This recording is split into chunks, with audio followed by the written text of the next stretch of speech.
Okay,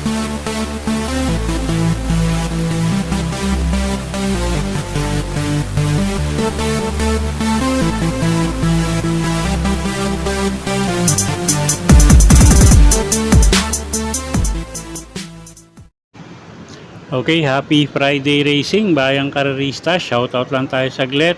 Shoutout sa mga member ng Barkadahan Bakasan ni Mar. Happy racing sa inyo mga boss. At shoutout na rin kay Boss Ernesto Cruz, watching from Sydney, Australia. Boss, happy racing sa'yo. At yun nga, no, Friday night racing tayo. So usual Friday racing schedule tayo, no? 7 karera. Ang post time ng race 1 alas 5 ng hapon. Okay, so simulan na nga natin yung mga giya natin para sa araw ng Biyernes, August 29. Race 1 tayo. 3-year-old and above maiden race placers. Distansya 1,400 meters. Start ng winner take all. Okay, tingin ko medyo lamang to. Kalahok numero 1, Victorious Babylin. Isang imported horse, Jeff Sarate, yung re-renta dyan. At medyo mabigat lang yung nakalaban ito nakaraan, no? So tingin ko ngayon malaki panalo. At tingin nga natin medyo lamang yan. Pwedeng pangsama, pangdehado, no? Sa mga exotic nyo. Yung kalahok numero 6 na si Hot Babe. At kalahok numero 10 na si Speed Dancer. Magandang pangdeado sa exotic ang mga yan. Okay, so sa race 1, first choice nga natin, tingin ko medyo lamang numero 1, Victorious Babylin. At pwedeng pangsama nga pangdeado sa exotic nyo, yung kalahok numero 6 na si Hot Babe at kalahok numero 10, Speed Dancer. Okay, race 2 tayo. Class 5, 17 to 41 bracket, distansya 1,200 meters. Start ng pick 6. First choice natin dito, kalahok numero 3, Super Majority. CL at Vincula yung re-renta dyan. Medyo mababa na sa grupo tong kabayong to. So siya yung first choice natin, no? Kalahok numero 3, Super Majority. Second choice natin yung kalahok numero 6 na rin na si Anli Burn.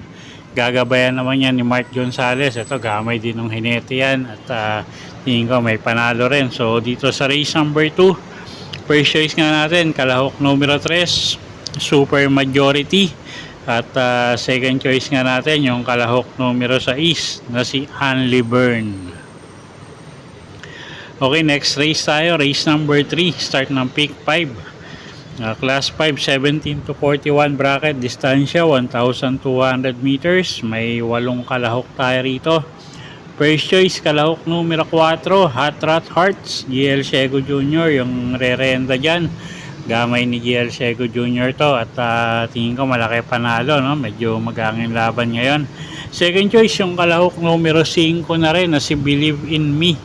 Gagabayan naman yan ni RC Baldonido. Medyo binebuenas nga ngayon, no? So second choice natin yan, kalahok numero 5, Believe in Me.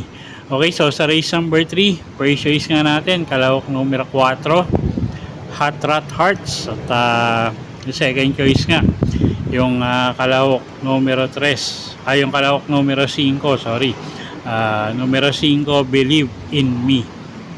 Okay, race number 4. Start ng pick 4, class 5, 17 to 41 bracket, distansya 1,200 meters. First choice natin dito yung kalahok numero 6 na si Heavyweight, Alison Pabilik yung re-renta dyan. Tingin ko magangin laban yan ngayon, no? At gamay naman ni Alison Pabilik yan. So first choice natin yan, kalahok numero 6, Heavyweight. Second choice yung kalahok numero 3 na rin na si Take a Chance.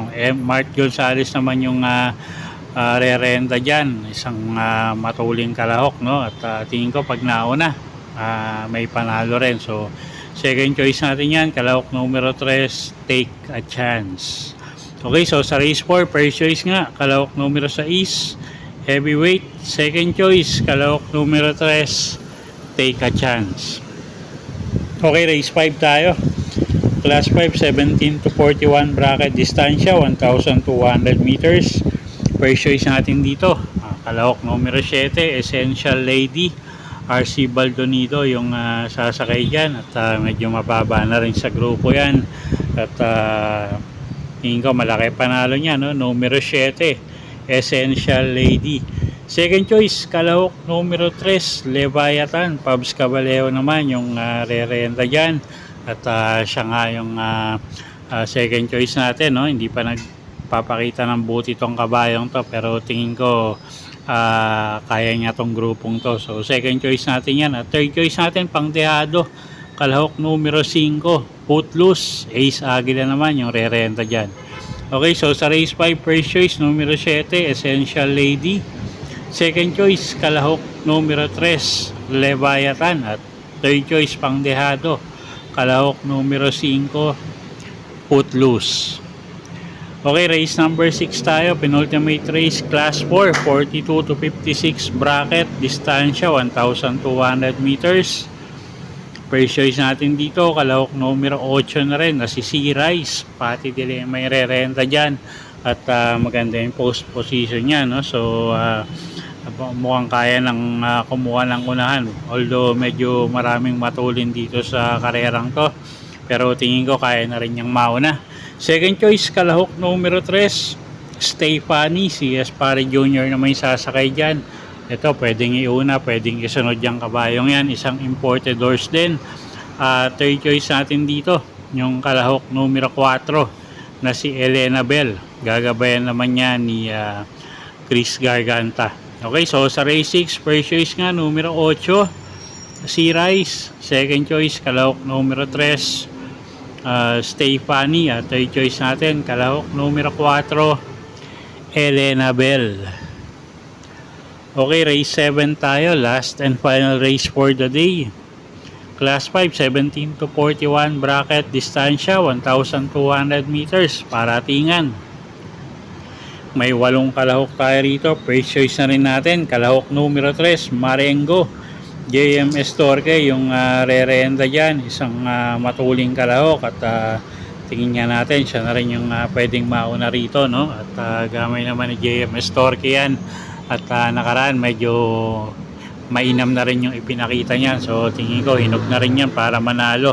Second choice, kalahok numero 6, Barekna. Jeff Sarate yung re-renta. At siya na rin yung nakikita natin pwedeng magbigay ng laban sa numero 3. Okay, so sa race 7, first choice, kalahok numero 3, Marengo. Second choice, kalahok numero 6, Barekna.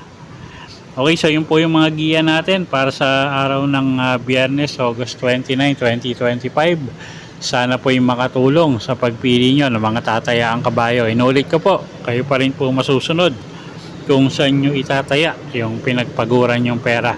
Good luck po at happy Friday night racing, Bayang Karerista.